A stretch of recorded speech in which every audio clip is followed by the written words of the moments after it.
There is a growing trend across the world to close swimming pools run by the local councils.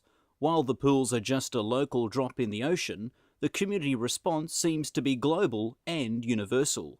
Hornsby Shire Council are meeting tonight to consider the future of the 55-year-old Dents Park Aquatic Centre in Epping.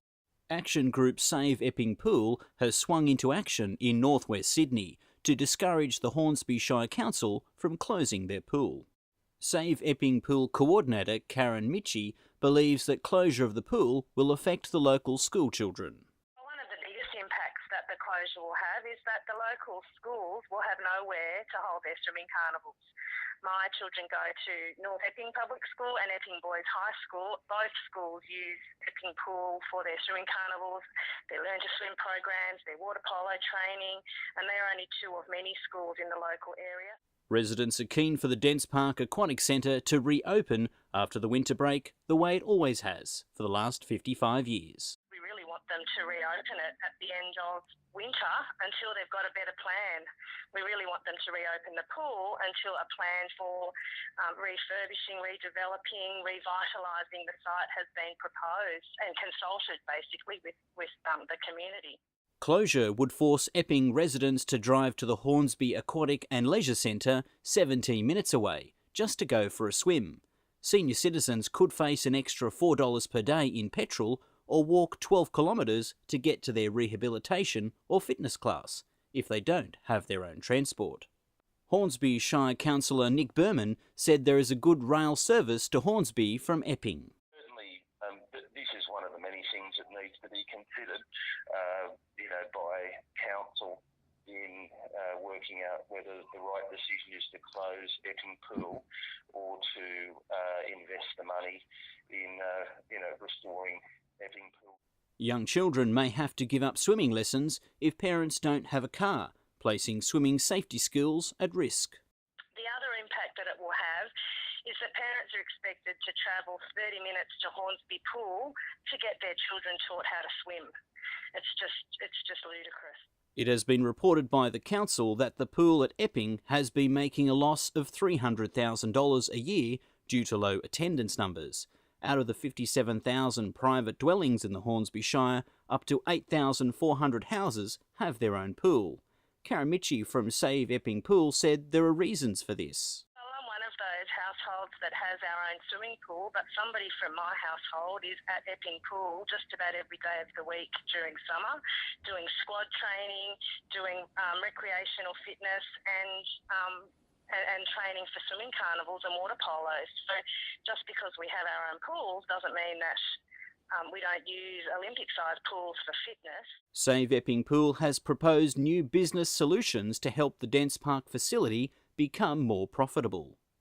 The reason that the pool is not well patronised is because Hornsby Council have done nothing for the last 10 years to promote it, to offer any extra services. There's no aqua fitness. They could run things like birthday parties or movie nights or, activities to encourage people to visit the venue, but nothing like that is actually ever offered.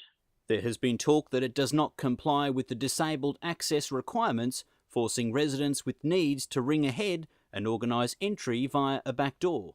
Councillor Berman said the lack of access was because of the old age of the facility. Well, certainly, if you're prepared to invest the money, then you will give the disability access.